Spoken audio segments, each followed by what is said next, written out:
put into perspective how amazing this is for a type 1 diabetic. And now when I look around, well, there are a lot of type 1 diabetics in the carnivore space that do very well like this. But on the other side, people that are sticking to regular diets and they are following relatively healthy diets, Mediterranean or even Mediterranean to low carb, and they don't reach time in ranges of like not even 80% sometimes, and they go above 180 milligrams per deciliter of glucose very easily, and that's really high because healthy people should probably stay below 130, 140 after a meal. Peter, how did you find carnivore? Well, it's a long story, and I told a lot about it last time, so I'll try to tell a bit of different details this time. But basically, I have a background of type 1 diabetes, and I found carnivore in a slightly different way than most people. I think most people found it on YouTube via Sean Baker or via Dr. Ken Berry. I actually went into carnivore very, very gradually. About 2.5 years ago, I had really large troubles with managing my type 1 diabetes. Prior to that, 1 or 2 years prior to that, I started doing a lot of cycling. That helped a lot. That gave me a lot of freedom, basically, because while being on the bike, basically you're managing your type 1 diabetes is very easy because there is a motor running. So if you eat any glucose, almost no matter how much insulin you inject, the glucose will almost vanish. So that helped me a lot, and I did a lot of cycling. But it's not really sustainable, of course, to do like 10, 20 hours of cycling every week. So I did that for a really long time. It really liberated me.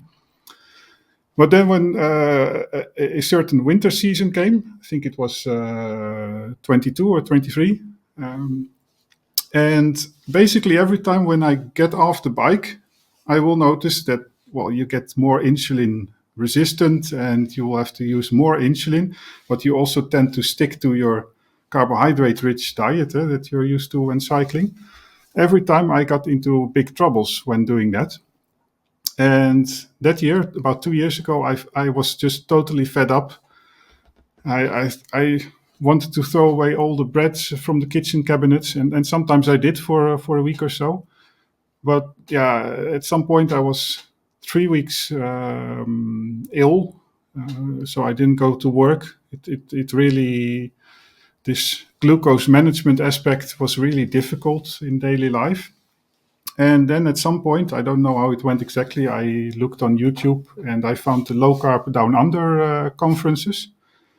It's really a nice conference series, a bit science-based, of course. Many will know this series. And there I found, via some other people, the work of Dr. Bernstein. And he is a type 1 diabetic himself. He has been type 1 diabetic for all his life. And this year he turned 90 years old. And this guy, if you look up his YouTube channel, you will see him doing some fitness work still. So he is quite healthy. And he already like 30, 40 years ago knew that eating low carbohydrate diets is the way to go when managing type 1 diabetes. And he talks about this law of small numbers, which basically says that if you eat small amounts of carbohydrates, you can also inject small amounts of insulin. And of course, there are so many factors playing a role at dosing the insulin and the amounts and the timing and all those things. It's really complicated. A lot of type 1 diabetics struggle with this on high carbohydrate diets. And even on low carbohydrate diets, you still make mistakes, but the mistakes, they become really small. And I discovered that basically from one to the other day. I reduced my carbohydrate intake to about 70 grams per day, I think. So not even keto. And this is what actually Dr. Bernstein recommends. Go to about 50, 70 grams of carbohydrates per day. And basically I was in range all of the day, all of the time, 100%. And yeah, you will make some error here and there. So maybe 1 or 2 times a week or so, you'll make an error and your time in range will be like 95 to 98%.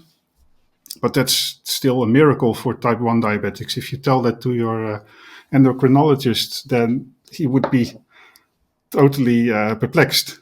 That's almost impossible. He will think like you're doing something wrong, you're going in hypoglycemia all the time, or you're following that's what you will hear as well. You're following a dangerous diet, no carbohydrates, so lots of fats. Those things. I can talk about my cholesterol levels. I will not go too much into details, but I arrived at some point at almost 1 gram per deciliter. So that's 1,000 milligrams of cholesterol per deciliter of total cholesterol. And I think that also had to do a bit with, depended on the lab where you would go, because those high values, they are not accurate anymore, even in lab testing. But anyway, that's what you will hear as well. Just to put into perspective how amazing this is for a type 1 diabetic. And now when I look around, there are a lot of type 1 diabetics in the carnivore space that do very well like this. But on the other side, people that are sticking to regular diets and they are following relatively healthy diets, Mediterranean or even Mediterranean to low carb, and they don't reach time in ranges of like not even 80% sometimes, and they go above 180 milligrams per deciliter of glucose very easily, and that's really high because healthy people should probably stay below 130, 140 after a meal, very shortly also, and then turn back to 80 or 90 milligrams per deciliter. And for me, that's still difficult to reach those numbers, 80 or 90. So to fine-tune it up to that point, it's difficult on carnivore, but to stay below 130 it's easy, and that's what I hear from other type 1 diabetics as well. Right. So can I just confirm? So you found low carb down under, and you went to about 70 grams per day, but now you're effectively on zero? Yes, well, that's an interesting thing that you mentioned, zero, because as a type 1 diabetic, I see both sides of the equation, the sugar and the insulin. And I can affirm that carnivore is, first of all, not zero carb, of course, but you'll know that for sure. But so your name is not fully correct, but I'm certain that you know it. But then there's the protein side as well.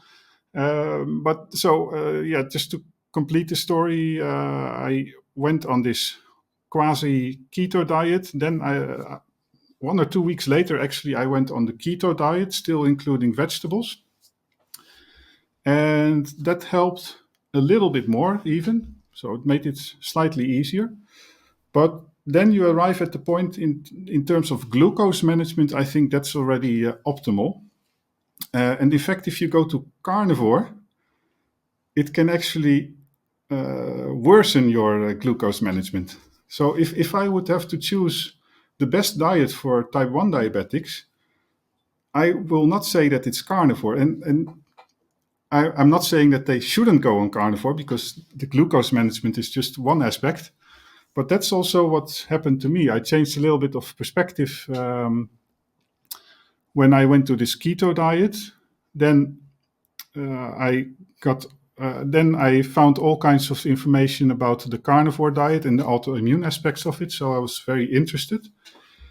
And I went towards those diets. And I noticed, in fact, that my blood glucose management, I mean, it was still very good, but let's say that it worsened by 10% or so. And that's maybe similar to what you hear sometimes, that people get a slightly higher A1C value when they are long-term carnivore. Whether that's bad, I wouldn't know. But personally, I'm of the opinion that there are so many health aspects of the carnivore diet that are more interesting than just glucose management.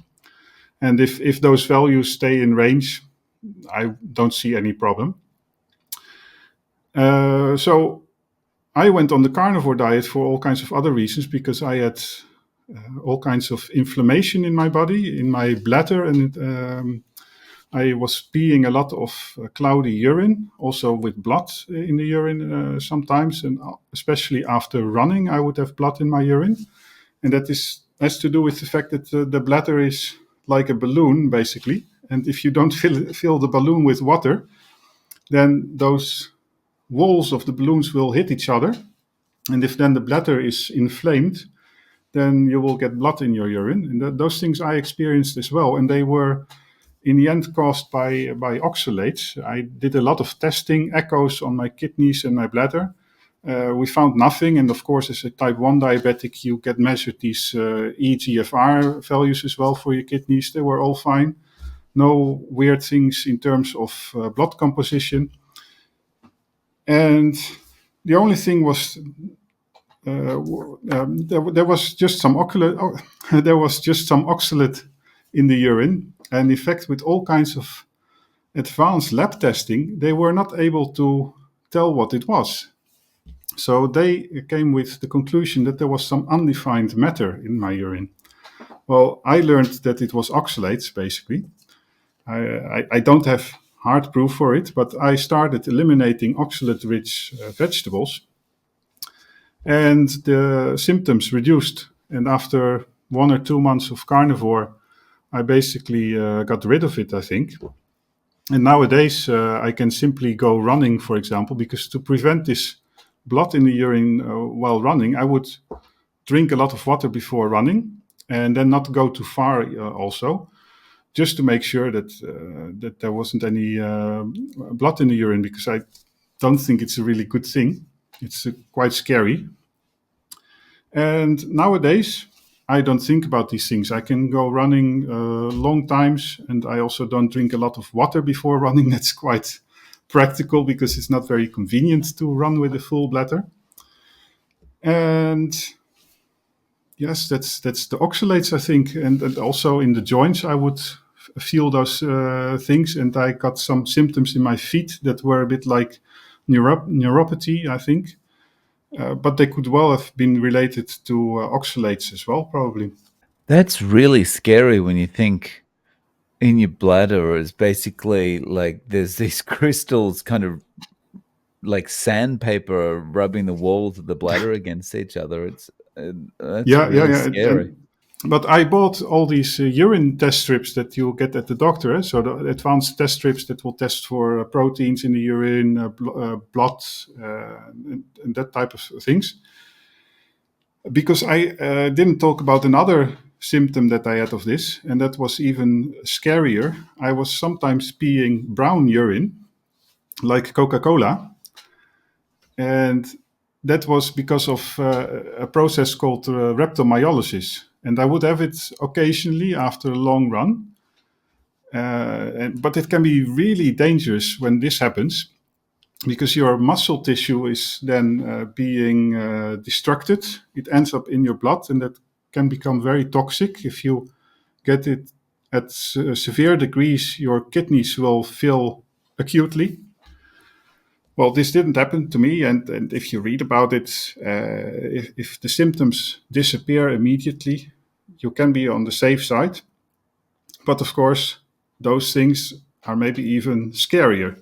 And already as a type 1 diabetic, you are afraid of the kidneys, because there are two things in your body that are very sensitive to high glucose levels, and that are your eyes for the retinopathy and your kidneys for nephropathy.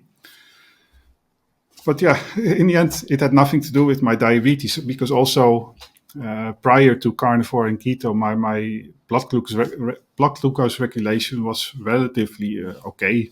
My A1C was still like a 6 or so not optimal, but for a diabetic already quite good. And that's also an interesting detail. You will hear a lot about diabetics having a A1C of 6 or 7, and the doctors will consider that to be a very good value.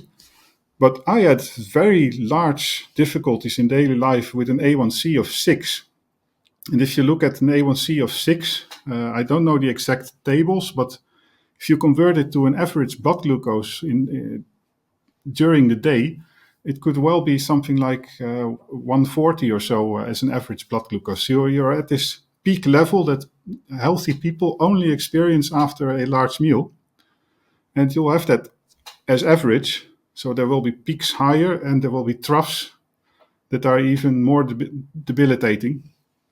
And that's just at a 6.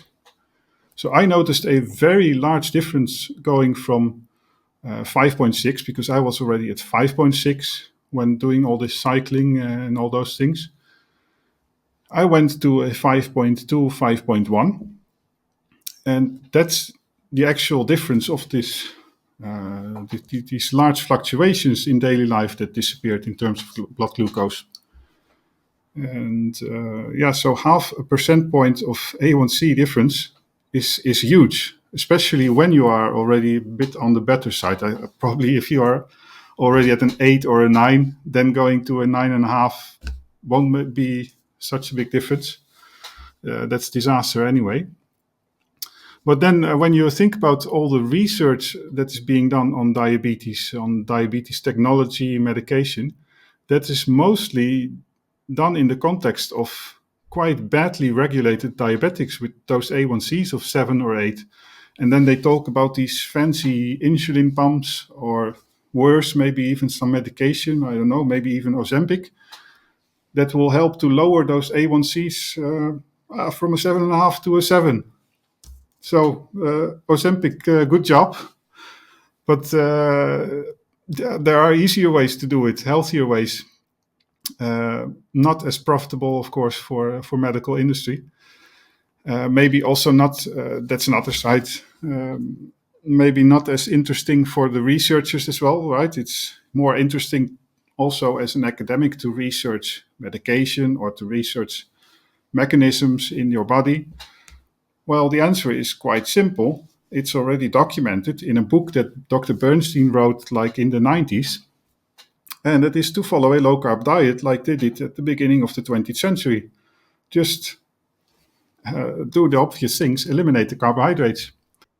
I mean, it's crazy when you think about it. Like, the answer is just sitting there for all of us. It's just like, fix your diet up.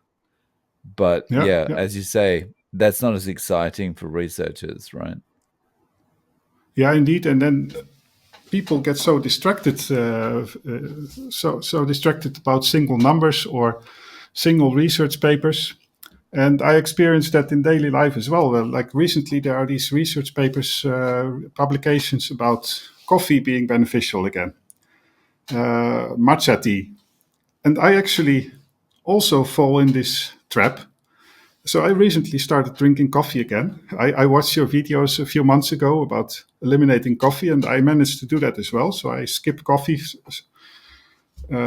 once in a while. I skip it for 1 or 2 months quite easily. But then I just fell in this trap of reading about the beneficial aspects of coffee. It's good for your heart, and there might be some truth to it. But it made me start drinking coffee again. Well, I'm already on the carnivore diet for 2-3 years. I know that these type of ingredients, polyphenols and that type of stuff, they can be beneficial maybe, but they are not big things. But yeah, that's easy to be distracted. And then an extra detail that provided an excuse for me was that I read about the fact that coffee is good if you filter it. So in the past, I would always drink espresso, unfiltered. So you have these caffeols, I think they are called like that. The caffeols, they will raise your cholesterol and your triglycerides, triglycerides especially. And I also don't like high triglycerides. So I started filtering the coffee. But of course, in your mind, that plays tricks. It convinces you even more to drink coffee again, because now it's suddenly healthy. You made the mistake in the past of preparing it in the incorrect way. But yeah, that's what I also notice in the type 1 diabetic community. I'm doing a lot on social media now, especially also for type 1 diabetics, that regained my interest again, because I noticed all these troubles that type 1 diabetics have, but then they also tend to focus on this type of details in the diet. They will focus on high cholesterol, so they are afraid of going low carb. They think they need carbohydrates, and you have to be very tricky. You typically get questions also like, so do you get enough of vitamin C, or do you get enough of this and this and this? And honestly, I always have to look again into research papers, because at some point during my carnivore career, let's say, I looked those things up and I learned it. But now when somebody asks me that question, I'm just surprised to think like, what are you worrying about? Those RDIs, they are based on totally different diets. So it's not meant for people on low carb diets. They are invented somewhere like halfway the 20th century. But I will look those things up and try to convince those people, at least, that they are wrong on those points. But typically, those are the people that you're not going to convince, right? People that ask those questions, they are already quite certain that it's not the way to go. Yeah, I think you end up fighting a losing battle a lot of the time, trying to convince all these people. So it's been about a year since you were on last. So over the time since we spoke last, has there been any kind of revelations for you, or any changes or any adjustments you've had to make? Yeah, so I like to think in a way like Carrie does it from Homestead How. I think most people have seen this video about the 5 stages of carnivore. And I think about 1 year ago, I probably passed all those stages. I decided to go on the carnivore diet. I adapted. Then I found homeostasis, and then you're at this goal switching stage, right? That you start to eat a lot, and probably your body starts to reestablish the right body composition. And then you end up in this maintenance mode. So I think I was in this maintenance mode for several months by then. And I like to think of a 6th stage. At some point, you will have done this maintenance mode for, say, 1 or 2 years, depends on the person probably. But I was getting more confident at where I was. So I think I internalized all of carnivore, let's say, the basics, in that stage 5. And then you start to think that there is more, right? I mean, there's the other aspects of life, so not just the diet, but things like what you typically see, that people on the carnivore diet get a more simplified life. My kitchen, for example, here, if I would open the kitchen cabinets, there is some stuff, but it's very, very basic. In the past, there would be all kinds of things. So the materialistic aspect of life becomes less important. But also in terms of diet, I started to experiment. And first of all, I think a lot of people will end up on a sort of BBB and E type of diet, probably in that stage 5. Some will be lion. And I started, after seeing some videos about raw meat, I also started experimenting with raw meat. First of all, because I just liked the taste of blue rare meat. And I was also just curious, what would it do with my digestion? And there was also this thing in the back of my mind that when people talk about raw meat, they always emphasize that it's really important that you have a good stomach acid, that your digestion is really perfect. So I converted it into this challenge, let's say, in my mind, that I want to have a good digestive system. I want to be sure that I have good stomach acid. So I must be able to digest raw meat. So I have to try and prove that it's really like that. And I started doing it, and I did it totally the wrong way by just going to a random butcher, a good one, but still a random butcher. And I ordered those beef tartare that was in the was showing there. And of course, even at the good butcher, those will be there probably already for at least half a day or so. not really refrigerated like you would do at home. And I ate those things on the road because, of course, raw meat, you don't have to prepare it. So I want to show that I can just eat it on the road. And that went totally wrong, and my digestive system was not ready for that. And then I continued for several weeks. I got symptoms like on that day that my digestive system protested.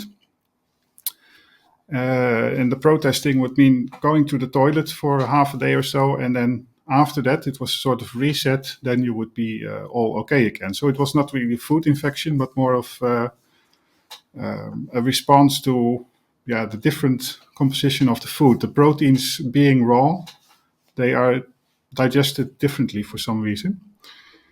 But after some weeks, I heard from other people that it can be normal to have these transition symptoms.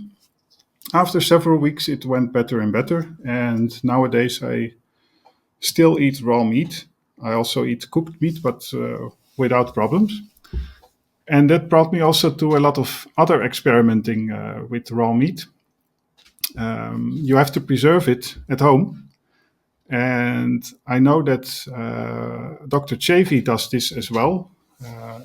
I don't know exactly in what way, but he also stores a lot of meat in his fridge and lets it age in the fridge.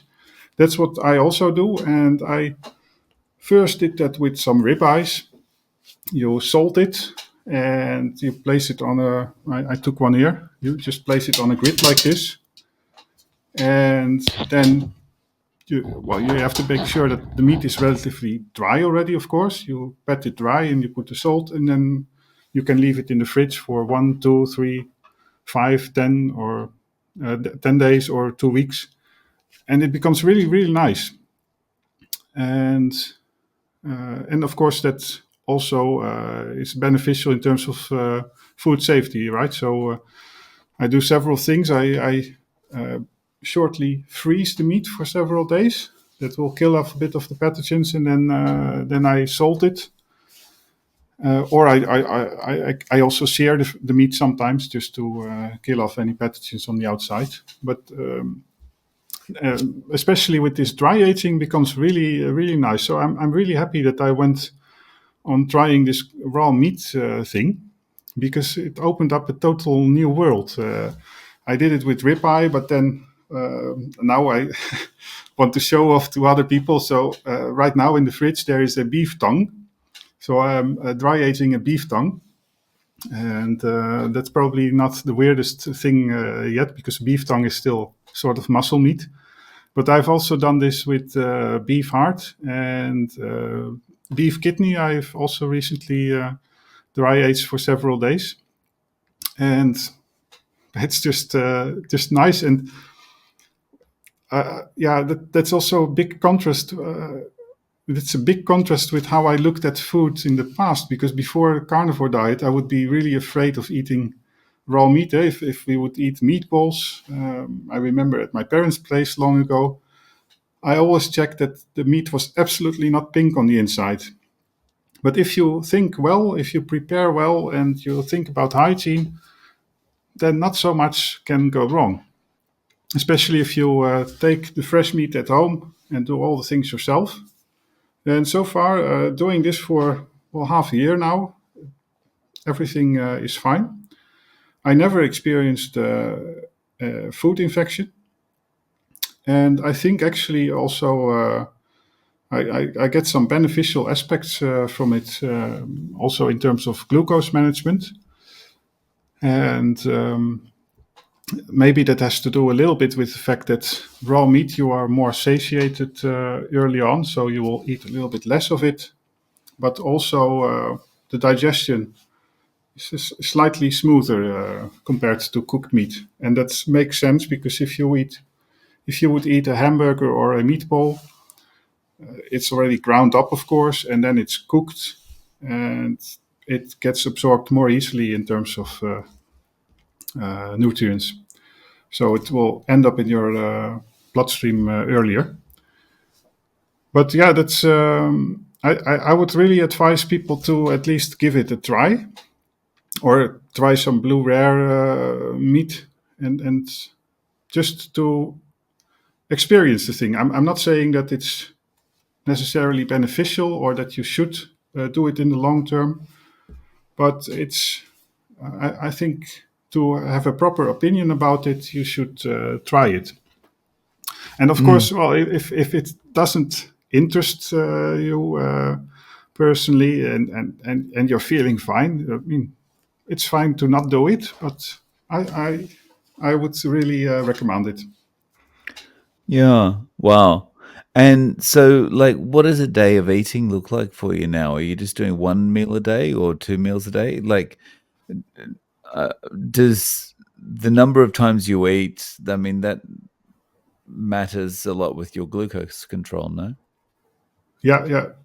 And I think that a lot of doctors that complain about the OMAD, they are right in a way.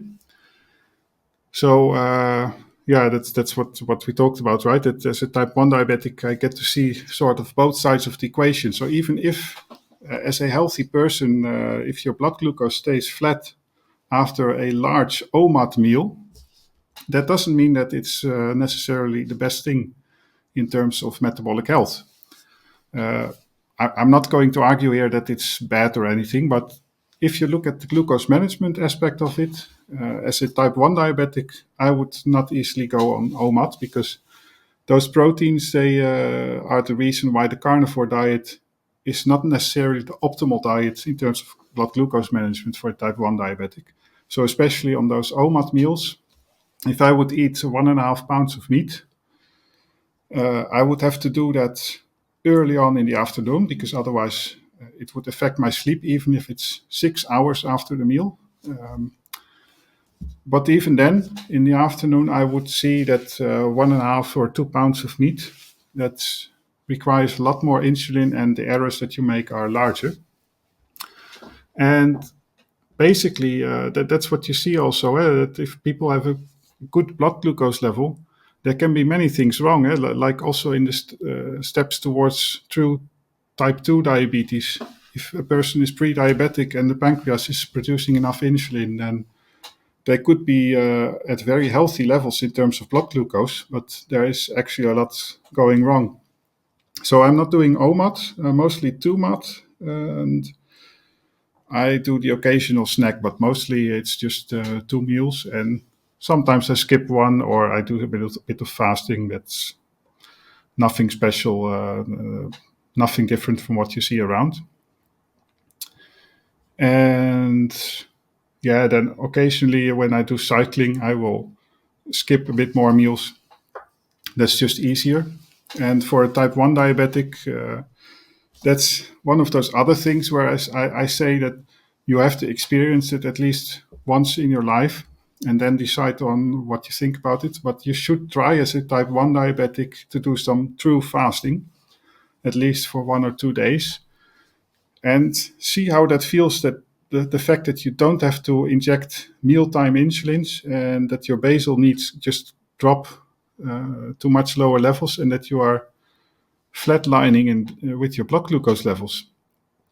Because when I hear stories about people, about their energy levels and their mental clarity, I also recognize those things after going on the carnivore diet. But they are a little bit more difficult to reach for the full 100%. And that's because typically I think you will reach that mental clarity at levels, blood glucose levels of 80 to 90. And of course, I'm not always there at those optimal levels when you get those very good Dr. Ball's ratios and that sort of things. I'm very easily in ketosis, but to get the exact right blood glucose levels with it, that's difficult. But yeah, so I'm still getting all those benefits as well, but maybe just not as far as other people would go. So, if you were recommending to another type 1 diabetic how to get started with this way of eating, how would you recommend they do it? I would basically do it like I did.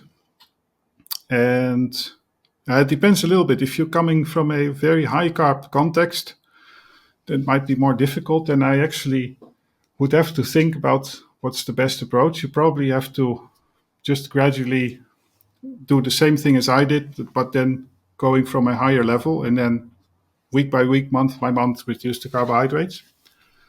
And once you are at the level of the Dr. Bernstein approach of 50, 70 grams per day, then you have to follow the same steps as regular people do, going from medium carb to keto and carnivore, and you can decide for yourself how fast you want to go. If you want to do it overnight, some people can do that. I think there's not so much difference whether you have diabetes or not. So that's what I would do, and go a bit slowly anyway in general, because diabetes is just a difficult thing. To get used to new levels of insulin injections. Basically, I like to follow a bit of an intuitive approach. So I don't exactly weigh down my foods, but I feel a bit intuitively like what type of basal needs I have for my insulin, and then I will change that day by day. So I need to get a bit of a feeling. So I would go week by week and get you used to the new status quo. Nice. So I'm just interested when you talk about Dr. Bernstein. He's quite high profile. He's had a lot of success. As a type 1 diabetic, when you go to the doctor, do any doctors ever recommend like you follow Dr. Bernstein's protocol rather than just giving you medication? Yeah, that's amazing. That well, you can expect the answer, of course. It's all confounded by these distractors like cholesterol and dietary recommendations, and all the things that they learned in the past decades about diabetes. If you look on the Diabetes Society of the Netherlands, you will also read that a diabetic has to eat 3 meals a day and do regular snacking. That's actually the first thing they talk about, right? It's not about the insulin and the insulin management. No, the primary aspect of diabetes management is making sure you get enough food and enough carbohydrates to prevent hypoglycemia. And they are using small snacks to fine tune the blood glucose levels. Well, that's not what I'm doing. I'm starting from the other way around. If I want to determine how much insulin and food I need, I start on a fasted day. I do fasting for 1 or 2 days. In that context, I look at what my basal needs are. I set my basal to that level. Then I introduce a meal, a simple meal. And if you are still eating carbohydrates, I guess that would be sugar or rice, something that you can measure very easily. And you look how much insulin you need for that many grams of food. And then you're done, basically. And if you have done that correctly, you can continue like that. If it's not correct, you will make modifications again to your basal needs, for example, or your mealtime boluses. But you're not going to continue with the wrong insulin dosages and then use sugar or carbohydrates or bread or whatever to balance the glucose levels again. But that's what they recommend. And when you tell the story of the low carb diet, the success story, you have to actually be very careful. So with doctors, maybe not so much. They will just be maybe amazed, and then they typically don't ask about the background or research or how did you do it. Let's tell it to other patients. That they don't. They are at most a little bit interested, and then they continue with the rest of the day. But if you look at on the social media, for example, in the type 1 diabetes community, you have to be very careful, because if I tell a success story, if I make a post about my success story, it doesn't get any views, because people they are confronted with good results, and that on itself is already difficult, of course. Diabetes should be difficult, and you shouldn't be able to get an A1C of 5.2. So people are feeling wronged probably when they read it. So you have to be very subtle, putting this, bringing this to the outside world. And then, of course, there's the aspect of the diet. If your name is something with carnivore, that already disqualifies you as a debate partner, basically. If I tell, if I have discussions with other people, I will usually tell that well, people aren't 100% carnivores, because I don't believe we are 100% carnivores. We are, like I think Sean Baker said it like this: we are opportunistic omnivores. So we eat meat, say for 90% of our time, and when we come across fruit, or if we would come across a tree with Twinkies, like he said it, then we will eat it, of course.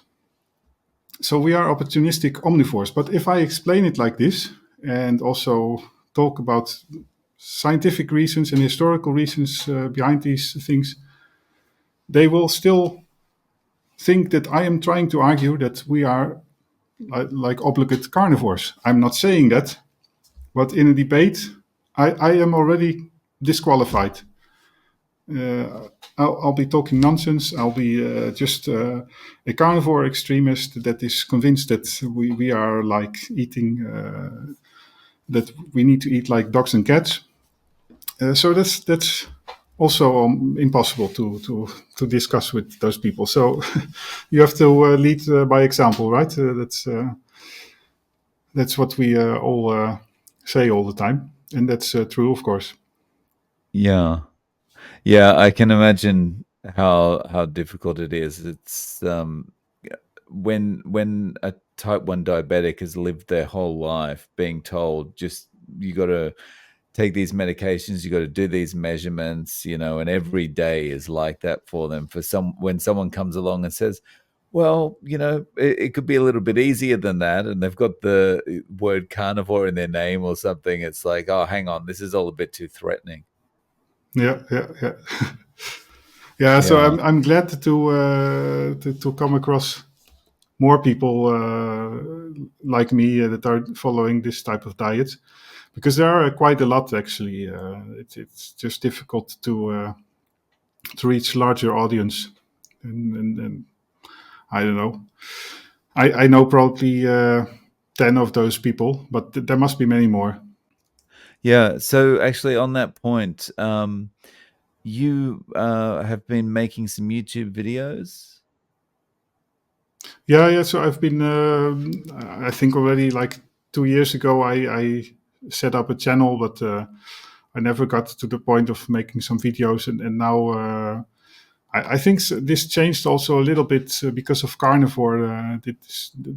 It changed my priorities a bit, and I'm not so much worried about other people's opinions. So in the past, I would be worried about wearing the right clothes and this type of things. And then, like half a year ago or last summer, I went for a walk barefoot, and I would have never done a thing like that.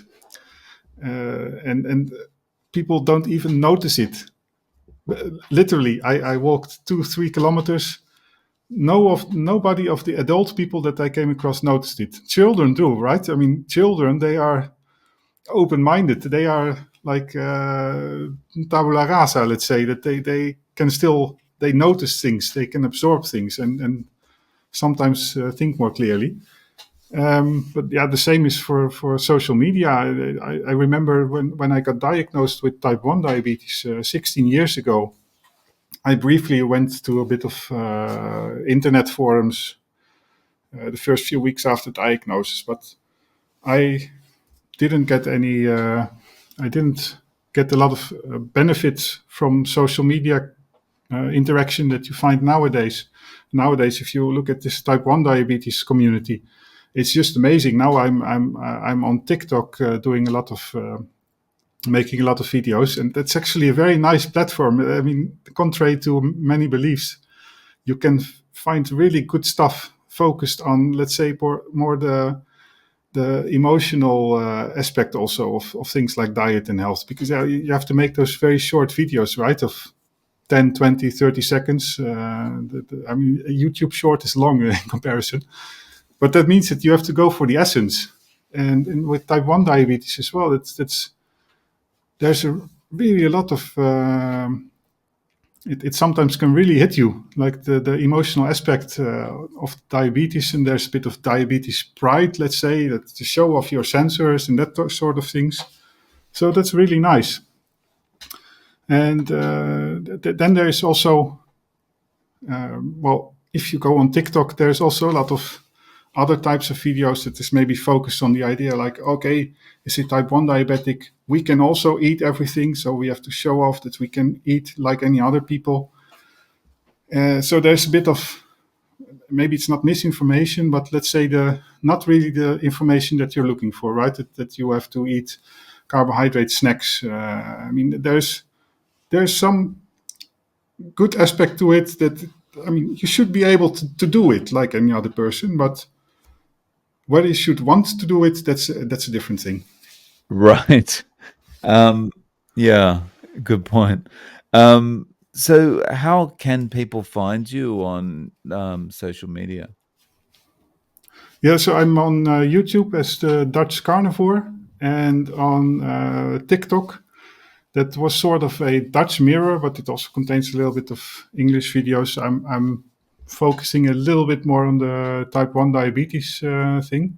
That's also where I stay in contact, also outside of the videos, a bit with new type 1 diabetics.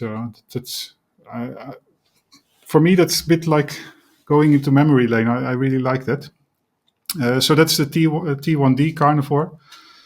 Yeah, that's where people can find me, and I have an email address, the real Dutch Carnivore at gmail.com.